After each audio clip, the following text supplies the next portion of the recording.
So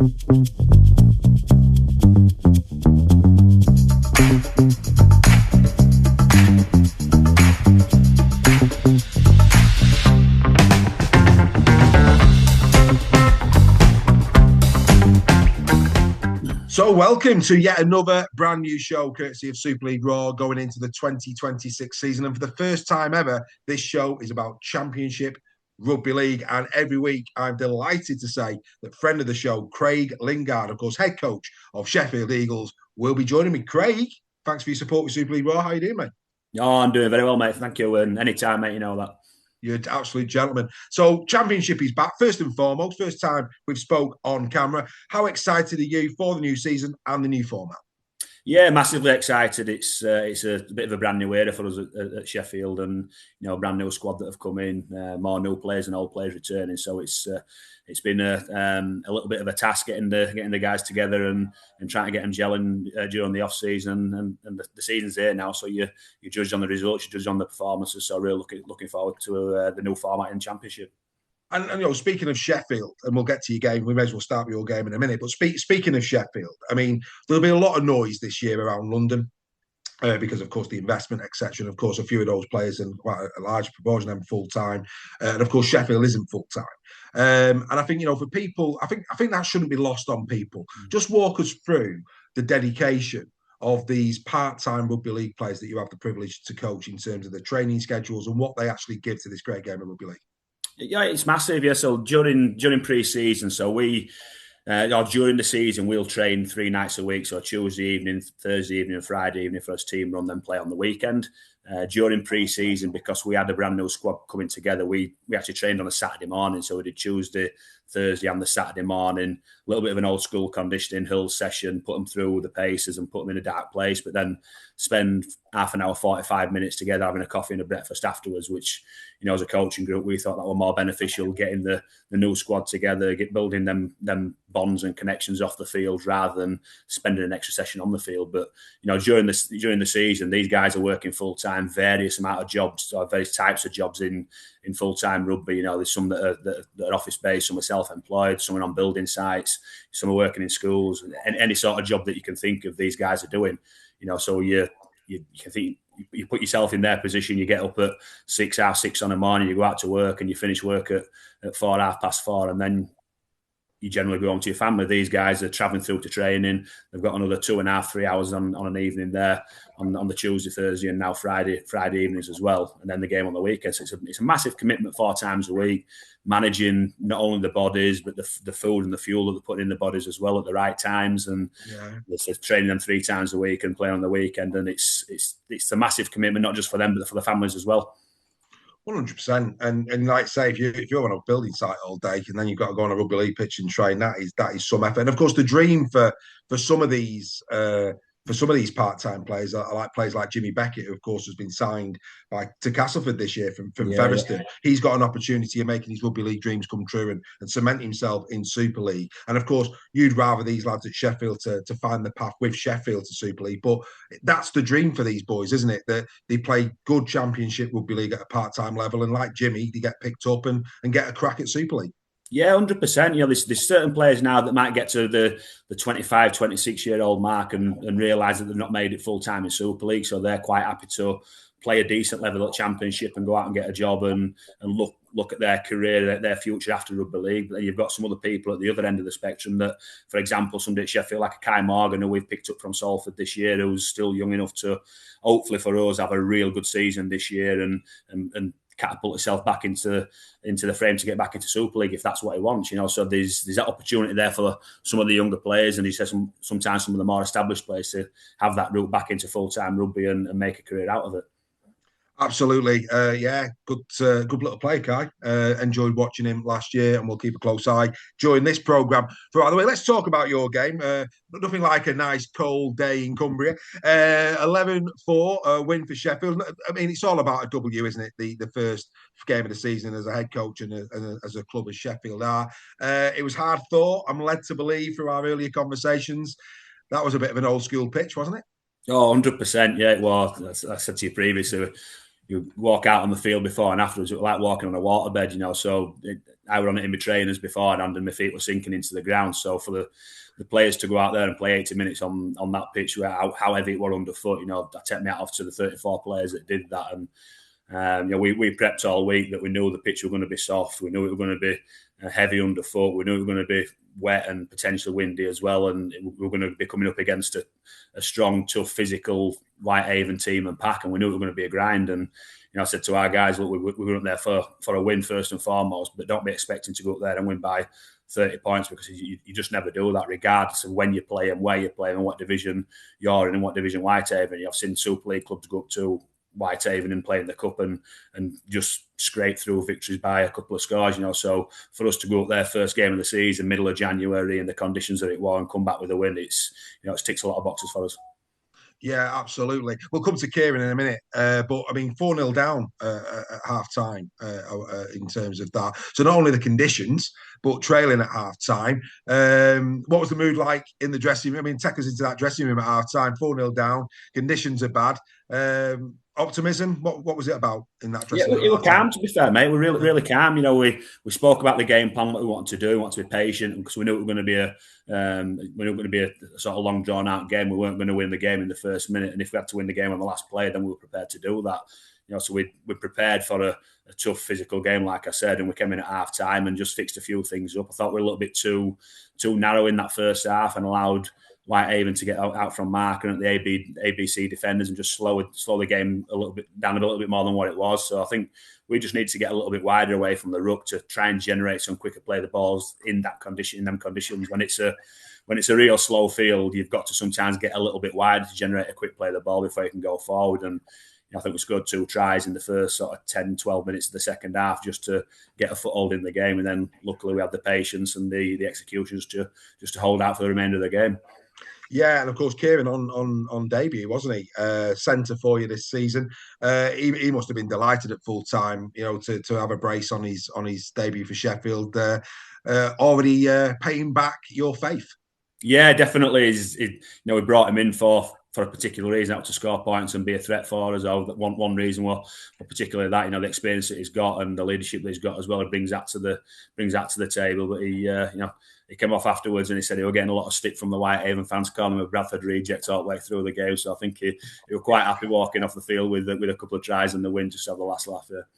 God bless rugby league supporters. Nothing like banter between fans and the players.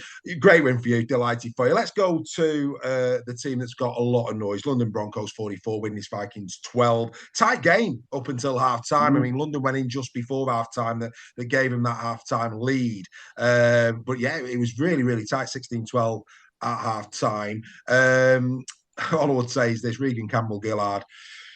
Wow, lucky not to go off. Certainly on one occasion, I think he had about 3 or 4 penalties against him. But hell of a player. He plays on the edge. We know that. And to have a player of that caliber in the Championship, it's right and appropriate, isn't it, that is marketed, because, you know, you need that. You want those eyes on Championship rugby as well as Super League, don't you? Yeah, 100%. I think, you know, there's a lot of noise around, I guess, historically around London. You've got some people that say they've been here long enough now not to be a development team anymore. And why do we need London? But I think for rugby league to develop and rugby league to grow nationally and internationally, then we do need a successful London team down there. I think looking at the events that have happened this year, the people that they've got on board, the people that are backing it finally seems like there might be some real strong foundations that are being set down there. And I think for the good of the game, for the good of the Championship, I think London are having a lot of eyes on them. There's a lot of words being spoken about London. I think it's really, really good. It's good for the game. It's good for the Championship as well. And long may it continue. And the thing is as well, you know, again, eyes on the sport, just short of 4,500 in the stadium. And I'm led to believe at its peak, the viewing on YouTube for that game got to 8,900, which, you know, combined is circa 12,000 people plus. That's a positive, isn't it? Yeah, 100%. And just the media around it, what they've done, you know, just looking at social media. I think Ange Postecoglou were there as well, getting international names, international figures there at the game and promoting it as well. You know, so it's I think what they're doing so far, what they've done at the start of the season, not just bringing the names over into the UK to to highlight the quality that they've got, but what they're doing off the field as well to promote the game and promote the attendance. It's been first class so far. Absolutely. A player that caught the eye, I don't know if you know too much about him, but Dean Hawkins had a great game for the London Broncos at 7. He's going to be a player to keep an eye out on this year. And of course, Meadows is back there, isn't he? And again, a player that's got so much quality, I think. It didn't quite work out when they were up in Super League. But at that level, certainly at Championship level, I think James Meadows is a very, very good player. They've got some good tools there to work with, haven't they, in terms of breaking down defences, London Broncos this year.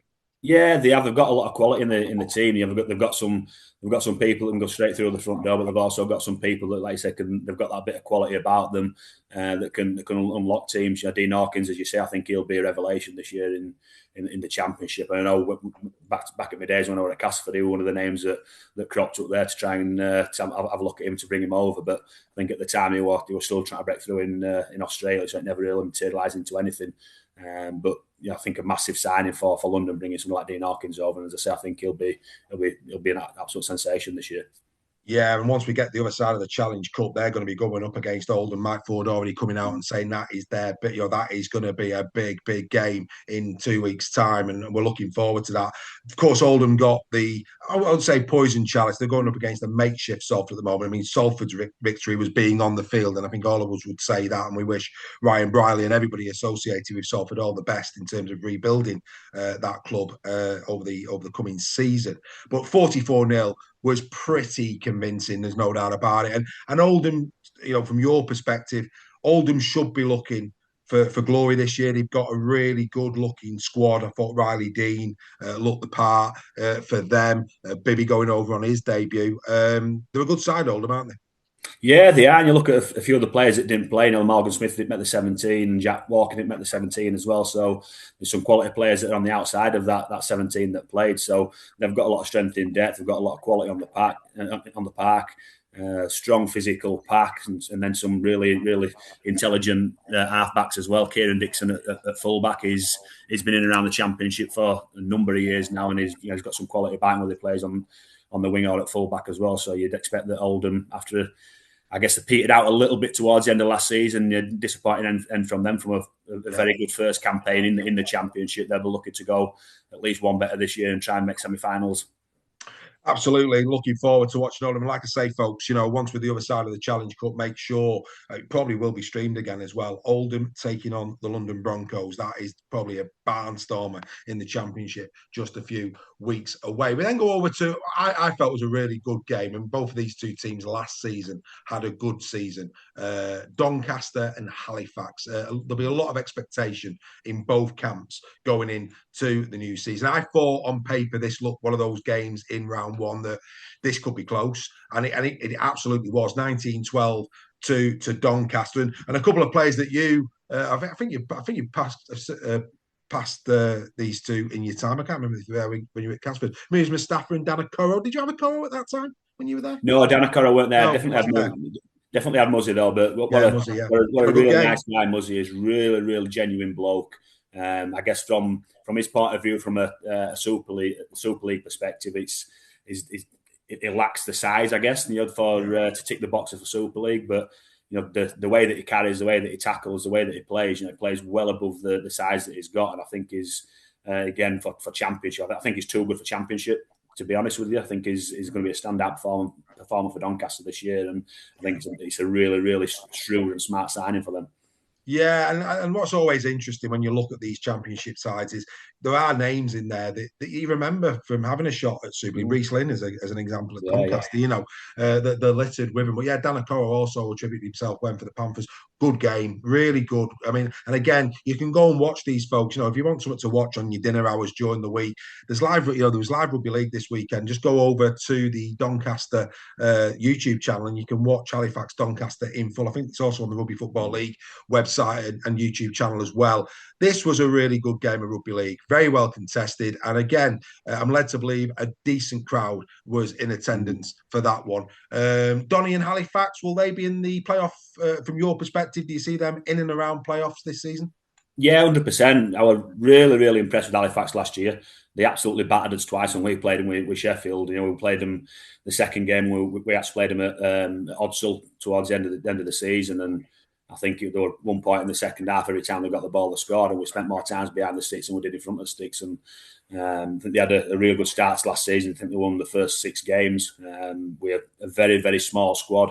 You know, so maybe got a little bit lucky injury-wise, or not picking up many injuries at the start of the season. But you know, the way that they kicked off the start of the season and I guess finished above expectations maybe for some people, but I thought they were absolutely outstanding. They've had to cope with losing a few senior players this year as well.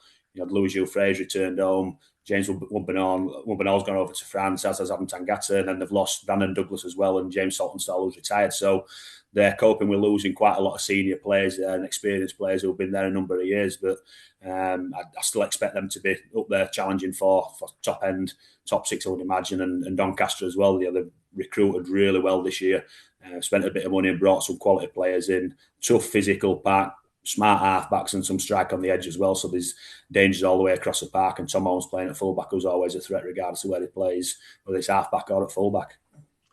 Yeah, good stuff. Great game. Really enjoyed that one. And then we go to Midland Hurricanes, who lost 28 points to 10 at home at Avery Fields.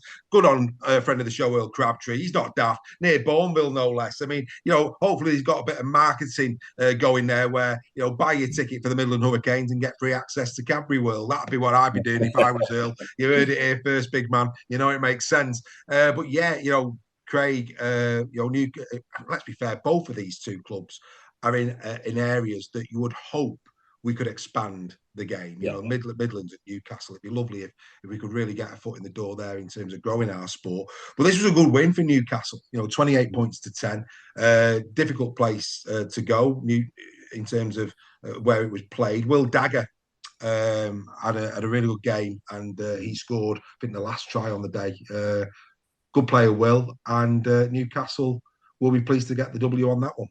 Yeah, definitely. I think like a lot of teams, there's a lot of new players that have arrived at Midlands, and particularly Newcastle as well, with their link up with York. So it's going to take a few weeks for some teams to find their feet. I think real smart on Midlands establishing their own base long term as well, so they can put roots down and develop, and hopefully develop that crowd. It sounded like there were a fairly decent crowd there as well, and some people there that attended the first ever game. So hopefully that can flourish and they can develop that as well. And the more that we can spread rugby league further south as well and develop a pool of players outside of Yorkshire, Lancashire and Cumbria, then it's going to be beneficial for the game. And you know, I think Newcastle this year, they'll definitely be up there at the top end of the table rather than at the bottom end where they were last year.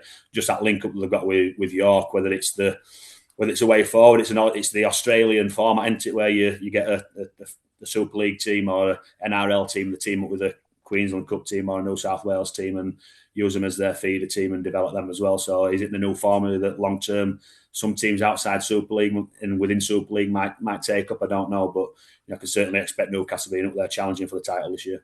Well, we'll keep a close eye on them. And then, I mean, what a result this one. Barrow Raiders 40, Workington Town 0.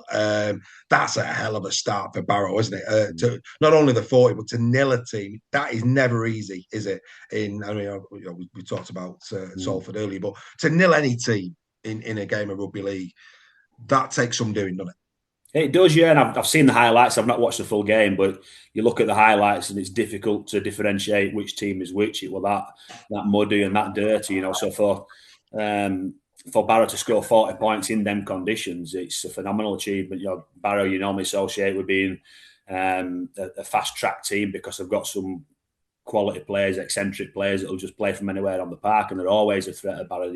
Defensively, you've got to be on your mettle whenever you play them because you can score from anywhere on the park. But to score 40 points in them conditions and trust the skill and execute like they did, I think it's an absolute credit to them and to Cressida, who's been up there at Barrow for a number of years. So, 40 points on the board, 0 against them. It's pretty much a perfect opening round for Barrow.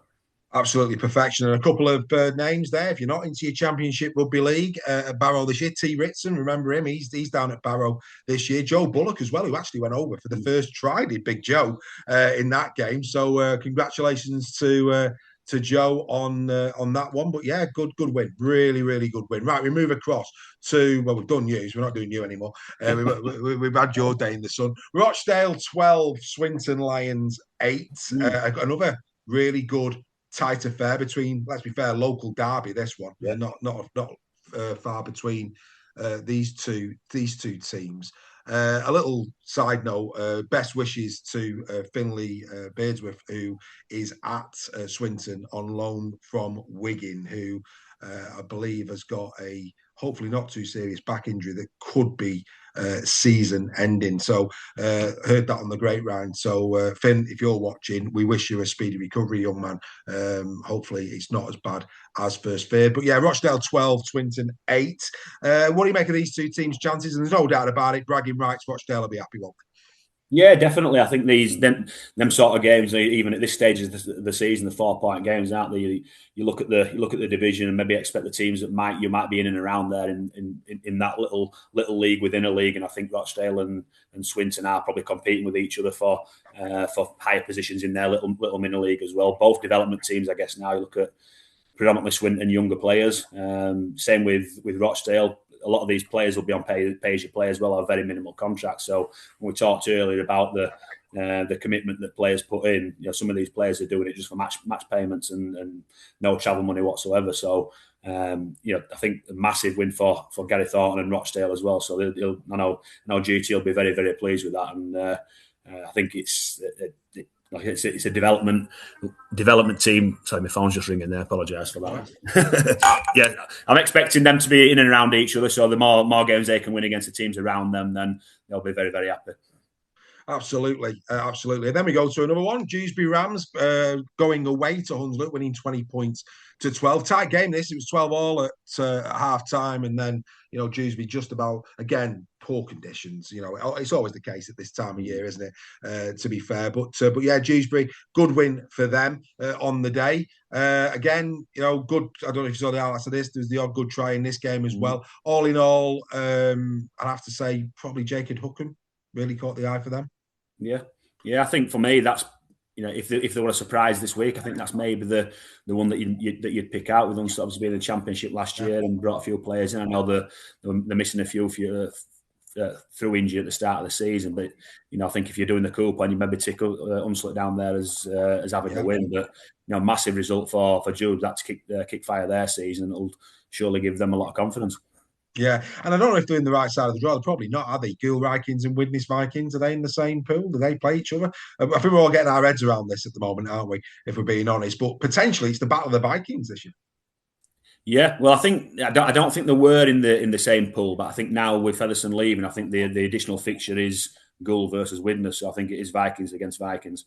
Marketing time to market that, isn't it? The battle of the Vikings. That'll be interesting. And to be fair, they put up a good effort against Keighley Cougars. Keighley 32, Gould 18. I mean, we talk about play like good news stories. So, for example, Lee, Hull KR in Super League, good news stories. Wakefield last season, another good news story. Gould Vikings, that's a good news story, isn't it? The emergence of Gould and what they're doing both on and off the field. Yeah, 100%. I think they went around the business quite quietly last season, but they got a number of decent results, didn't they? I think they're building their own brand, they're developing as well, and when you can bring in a player, I guess with the quality and the experience that Liam Watts has got, it shows that they've got a little bit of pull there as well with the players in and around Rugby League, and I guess location-wise, they're sitting in an okay position in between Humberside and West Yorkshire as well. So it's not too far for people to travel to. So they've got a little bit of a net there to pull from, and hopefully they can continue developing as quickly as they did last year. Absolutely. And we spoke, I think maybe last week, and I told you about a player. You did, that has left Warrington and has gone to Gould. And he's well worth keeping an eye on. And I just want to set a big shout out to young Oliver Morgan, who scored in the Academy Grand Final last year, left Warrington. Gould has took him on, started as a sub, and was their best player by a mile when he came on. Massive congratulations to Ollie. I told you he's a player, Craig. You did. And you did. He's shone, mate. He's shone. He's in my little black book to keep a note on and to keep an eye on. So whenever I'm watching the games, he'll definitely be having a look at him. I'll be a scout. That's my next job. Let's Super League Raw, the scouting firm. No, I'm only joking. But anyway, there you go. Whistle stop tour of round number 1 of the Championship with Craig. And like I say, as we go through the season, we'll get you up to speed about these two pools work and all the rest of it. But as an introductory show, just going through round one and how it panned out. And of course, this week we now move our attention back to the Challenge Cup. Some good games in there. Sheffield Eagles there going up against Whitehaven. Batley go up against Hunslet. That should be a good game. Doncaster go up against Newcastle, two teams that had a win at the weekend as well. And then of course there's yourselves, isn't there? You're going up against Whitehaven. Sheffield against Whitehaven. Did I say that? You did, yeah. That's that, yeah. Don't mind a double plug though, mate. We'll take a double plug. Double plug. Yeah. At least you're at home this time, so you're not going to have to brave the elements in round 2 in a week against the same. But I'll tell you the interesting footnote for this is that you are going to be officiated by Tara Jones. Now, Tara is doing a conversation with me very shortly, charting her career as both a rugby league player, but also her pathway as an official. Very inspiring story. And of course, she was the official at the London game this week, which was fascinating because the actual commentators in that game used the same feed as the referee. So you heard Tara throughout the game. And as a rugby league purist, I found that fascinating in terms of how she controlled the game, how she got the lads on side, both in terms of onside on the pitch, but also on her side as an official. I thought she refereed it so well. And you've got her this weekend, so you're going to see her at close quarters. This is breaking new ground, isn't it? And I know that Tara has got real ambitions to break Super League this year. Spoke to Phil Bentham, and his hopes for Tara is that she can, reach that level, if not this year, in the years to come. This is another good news story that Tara is breaking glass ceilings. Yeah, it is. And I think it's, you don't necessarily have to have played or be a player to referee, but I think it certainly helps you in interpretation of things that happen during the game rather than doing it as a definitive black and white. There's certainly grey areas within rugby league. And I think if you've got that knowledge and that experience as a player, then you can put yourself in that position as well. So it certainly helps. And as you mentioned there about the comms that you listen to as well, we get, as coach, and we download the games, we get the comms from the referees on the video. So sometimes during the game you can't quite understand the decision that's been made, but when you're watching it back with the comms on the video, then you might not agree with it, but you can understand what the referee is seeing, what their interpretation of that event is. So it certainly helps me as a coach, and I'm watching the games back, that I know what the referee's thought process was during that, whether I believe it were right or wrong. At least I know how they've come to that conclusion. So it's certainly good as a coach to have that access to that as well. Yeah, no, it'll be fascinating to see how she goes. Is it on the TV now? Is it being streamed? Is it on the TV? Yeah, it's on the red button on the BBC, 2:30 kickoff. There you go. There's your plug. 2:30 BBC. Sheffield Eagles taking on Whitehaven. And is that, and in closing, as we bring this first episode to a close, Craig, you've just beaten them. How many times, and forgive me for saying this to you, but how many times do you see 1 week a win, and then the next week you play them again and it goes the other way? Yeah. The fact that you did play them last week and you won, does that make this harder somehow? Or I mean, obviously you know them, having played them, but in sport that tends to happen, doesn't it? We've seen that so many times. As a head coach, clearly you're going to be wary of that, surely. Yeah, definitely, and we're treating these as they are obviously two different games, but we're treating them as two completely different scenarios, because obviously, at the minute, we're playing on a 4G pitch. So it'll be a lot better underfoot. It should be a lot quicker game. The ruck tempo should be a lot quicker. We've not got the soft ground, the mud, and everything else to contest that we had this week. So it is going to be a completely different game in different circumstances and different conditions. So we've got to prepare slightly differently than we did last week. We prepared last week for the conditions that we had. This week, we're preparing slightly differently for the track that we're going to be playing on a 4G pitch. So, yeah, they are.